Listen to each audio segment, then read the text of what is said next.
राजनीतिक षड्यंत्र के द्वारा आम आदमी पार्टी को खत्म करने का अरविंद केजरीवाल को खत्म करने का जो अभियान चलाया था,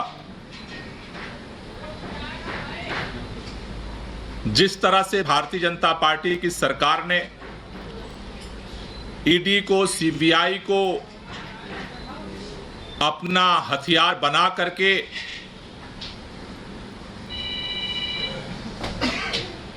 फर्जी आरोपों के आधार पर एक एक करके आम आदमी पार्टी के नेताओं को गिरफ्तार करवाया। मनीष सिसोदिया जी को गिरफ्तार किया गया, संजय सिंह जी को गिरफ्तार किया गया, सत्येंद्र जैन जी को गिरफ्तार किया गया और अब दिल्ली के मुख्यमंत्री अरविंद केजरीवाल जी को भी तिहाड़ जेल गिरफ्तार करके भेज दिया गया। लेकिन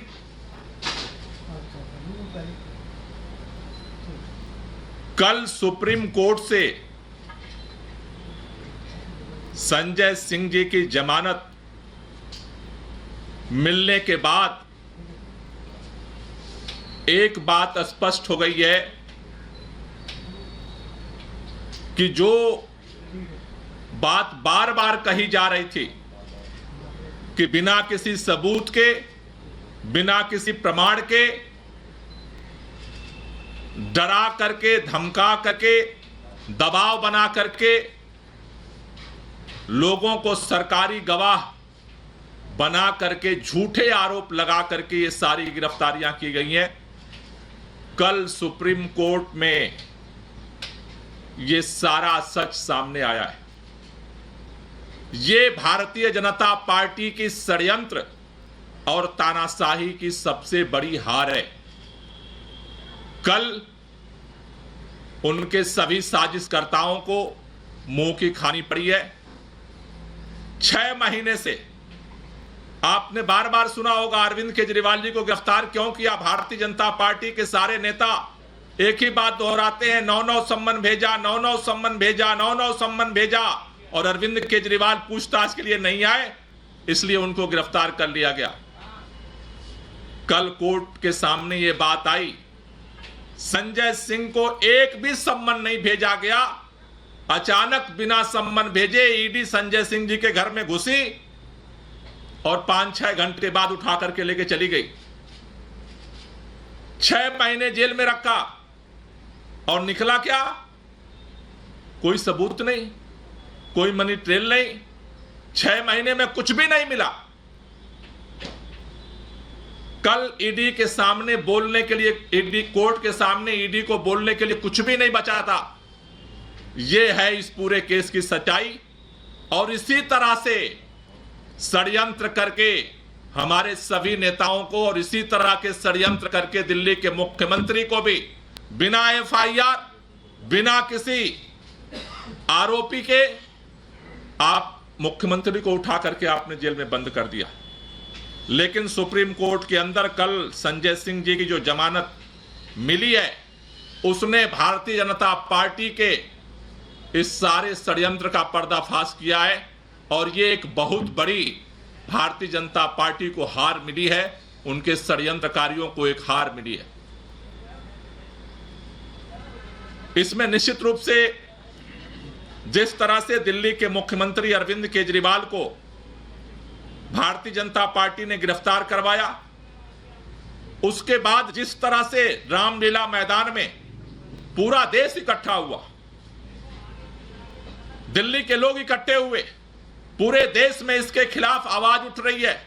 कोई मुखर होकर के बोल रहा है और कोई अपने दिल के अंदर बोल रहा है कि ये ज्यादती हो रही है, अब तो बहुत ज्यादा हो रहा है अत्याचार।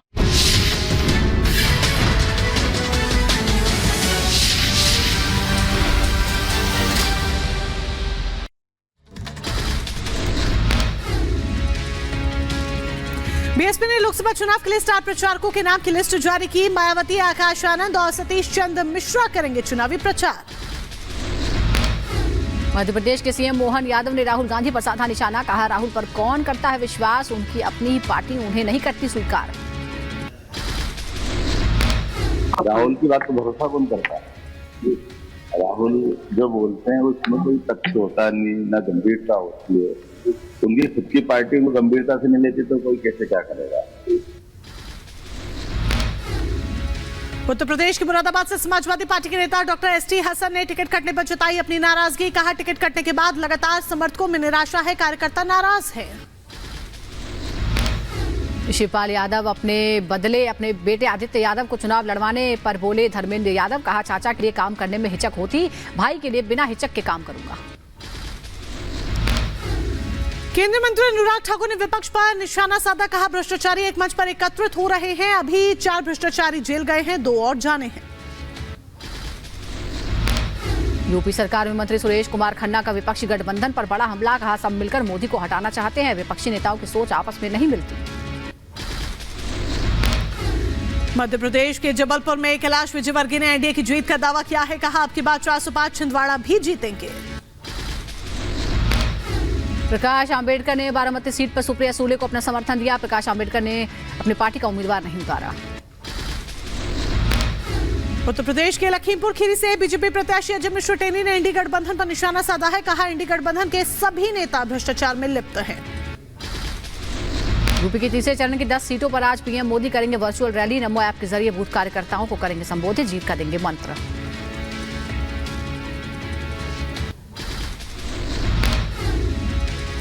आज गृह मंत्री अमित शाह का मुजफ्फरनगर का दौरा। बीजेपी प्रत्याशी संजीव बालियान के पक्ष में करेंगे जनसभा। आरएलडी प्रमुख जयंत चौधरी भी सभा में रहेंगे मौजूद।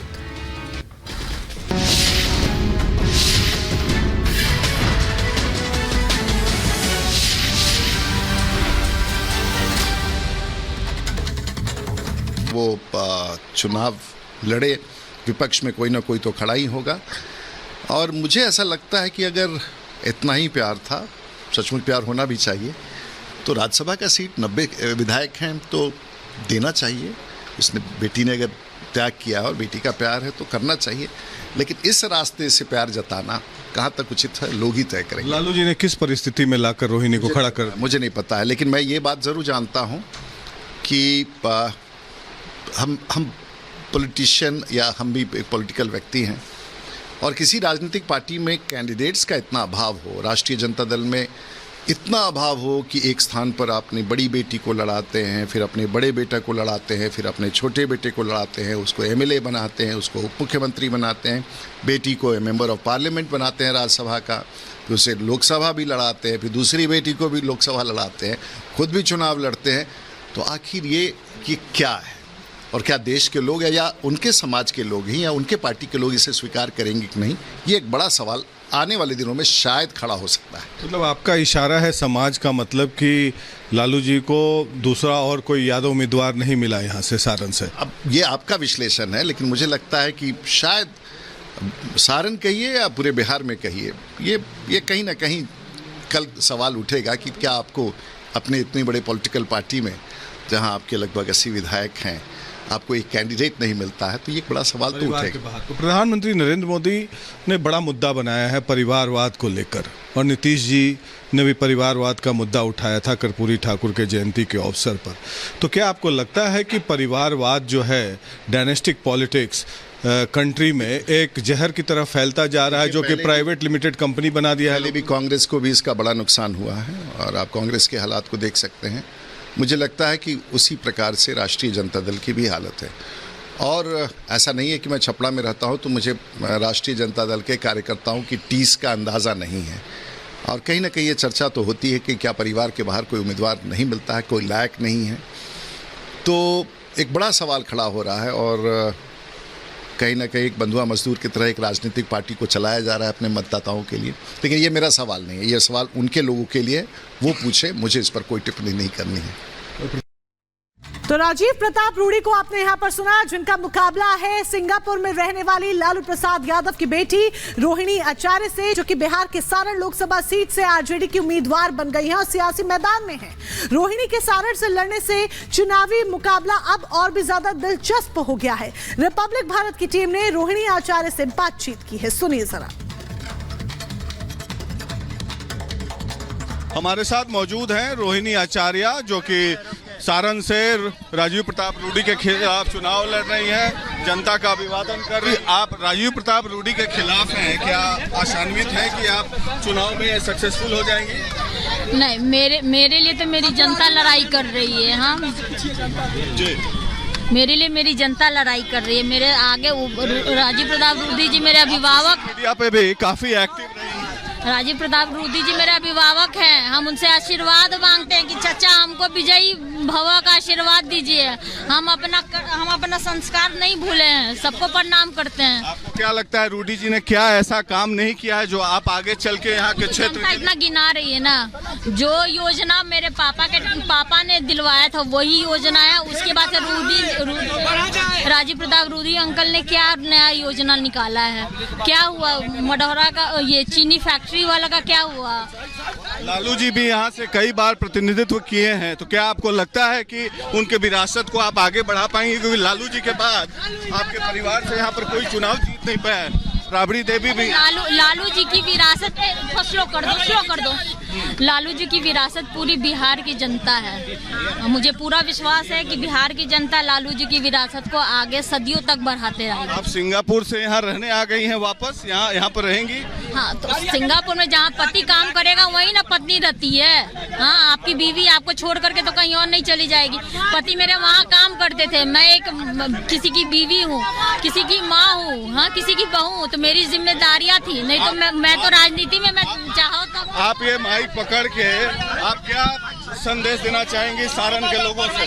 सारण के लोगों को मैं यही संदेश दे रही हूँ कि आज आपने जो मुझे इतना प्यार दिया, अपनी बेटी की तरह मुझे माना, इतना प्यार सम्मान दिया, मैं तहे दिल से आप लोगों का शुक्रिया करती हूँ। और मैं बहुत खुश हूँ कि ऐसा आशीर्वाद प्यार आपने मेरे पिताजी को दिया। वैसा ही मैं इच्छा लेकर के आई थी कि मुझे भी सारण की धरती, सारण के लोग मुझे भी गले लगाएंगे। काफी जन सैलाब यहाँ पर उमड़ पड़ा है आपके पिताजी के कारण। पिताजी का किया हुआ काम के कारण, पिताजी के कारण नहीं, पिताजी के द्वारा किया हुआ काम के कारण इतना जन समूह मुझे प्यार कर रहा है, इतना दूर। और मैंने जो काम किया तो हर एक विरोधी, यहाँ तक कि आप भी चाहते होंगे कि आपकी भी बेटी हो तो रोहिणी आचार्य जैसी हो।